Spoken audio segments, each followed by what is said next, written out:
New Original Smartwatch Pro Maxis Smartwatch plus TWS Pro, mabibili lamang sa halagang $1,099. I-click lamang ang link sa comment section. Mas kilala ang pangalan ni Bronny James kaysa sa kanyang paglalaro ngayon at malinaw na gusto niyang baguhin iyon. Sinabi ng anak ni LeBron James sa mga reporters sa NBA Draft Combine noong Miyerkules na ang kanyang focus ay makarating sa liga at hindi kinakailangang makipaglaro kasama ang kanyang legendary na ama. Mas magiging masaya ako na makarating sa liga kaysa isipin ang paglalaro kasama ang aking ama, sabi ng younger James. Hindi iyon ang aking mindset. Kahit na sa lahat, sinusubukan ko lang magtrabaho ng mabuti at tingnan kung saan ako dadalhin nito. Habang sinusubukan niyang simulan ang kanyang profesional na karera sa pamamagitan sa magagandang pagpapakita sa Combine, sinabi ng 19-year-old na ang kanyang pangarap ay palaging gumawa ng pangalan para sa sarili ko. Hindi karaniwang iniisip ng mga NBA mock drafts na si James ay isa sa 58 selection ngayong Hunyo, maliban sa mga kaso kung saan inaasahan siyang pipiliin ng Los Angeles Lakers, ang kasalukuyang team ng kanyang ama. At alam mo, hindi ko talaga naisip ang paglalaro kasama ang aking ama. Pero syempre, ilang beses na niyang nabanggit iyon, sabi ni James. Sinimulan ni James ang kanyang karera sa kolehiyo sa Southern California noong nakaraang taon, pero nagkaroon siya ng nakakatakot na setback nang makaranas siya ng cardiac arrest sa isang ensayo noong Hulyo. Bumalik siya noong Disyembre at nag-average ng 4.8 points, 2.8 rebounds, at 2.1 assists sa loob ng 25 games. 6 dito ay ang pagiging starter. Iyon ay isang mahirap na panahon panigurado, sabi ni James tungkol sa kanyang rehabilitasyon. Pero lahat ng trabahong inilaan ko, talagang ginawa ako nito bilang isang taong hindi sumusuko at nagbunga ito. Nagtrabaho ako pagkatapos ng sitwasyong iyon at bumalik ako sa gusto kong estado. Si James na pumasok sa transfer portal matapos ang season ay nagsabi noong Miyerkules na hindi pa siya nakakapagdesisyon kung itutuloy ang kanyang pangalan sa draft o iuurong ito. Sinabi ni James na nakikipag-ugnayan siya sa kanyang ama na dumalo sa playoff game ng Cleveland Cavaliers laban sa Boston Celtics noong Martes.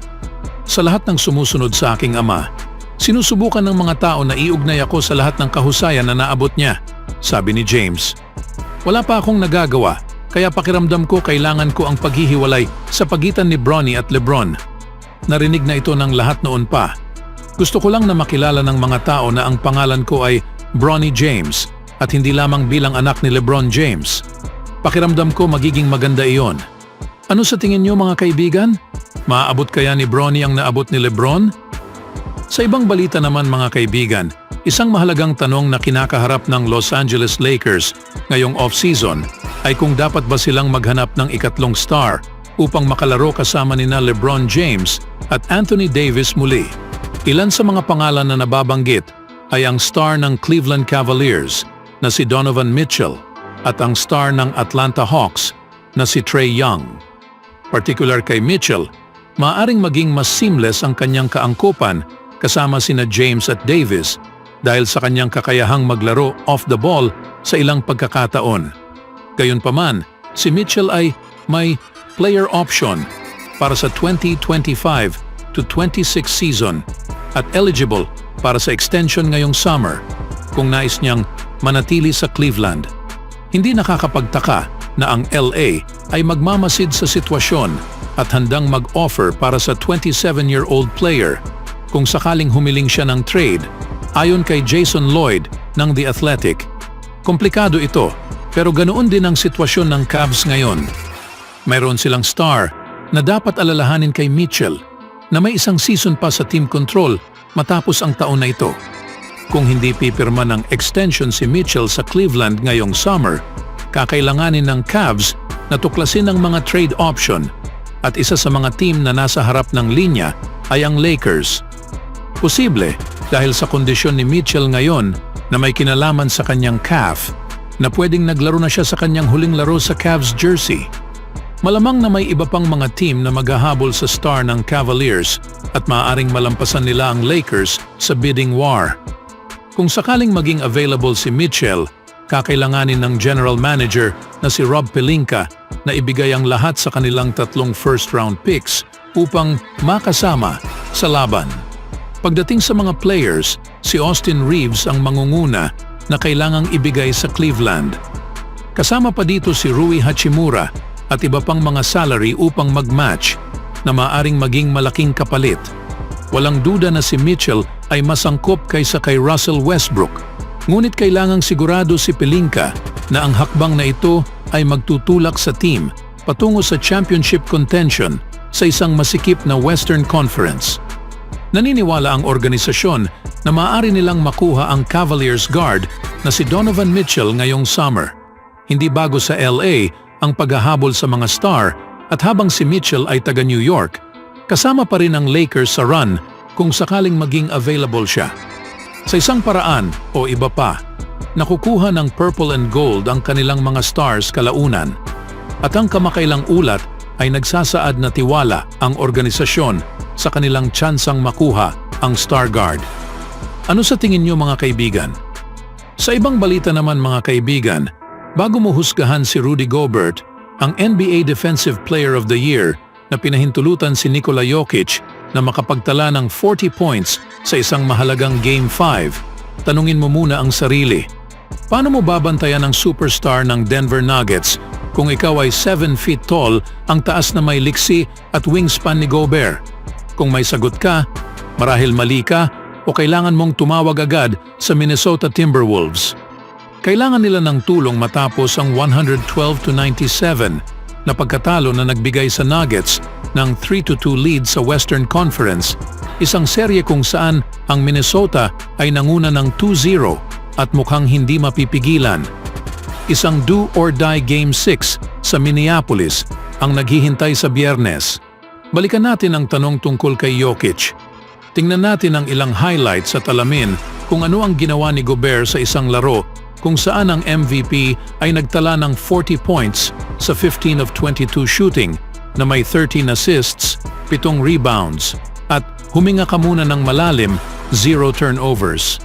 Dito sinusundan ni Gobert si Jokic sa bawat hakbang at sa huli ay pinilit siya sa isang awkward na hook shot na kanyang nai-shoot.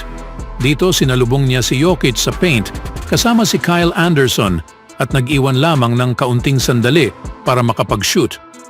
Siyempre, natagpuan ni Jokic ang bintana at naitama ang shot. Dito kailangan niyang sundan si Jokic sa perimeter at manatili sa kanya dahil walang viable na help defense sa paint. Sa huli, nag-foul si Gobert na nawalan ng balanse. Kinuha ni Jokic ang contact at and one. Lahat ng ito ay nangyari sa loob ng 6 na minuto sa isang 16 points, 4 assists sa third quarter.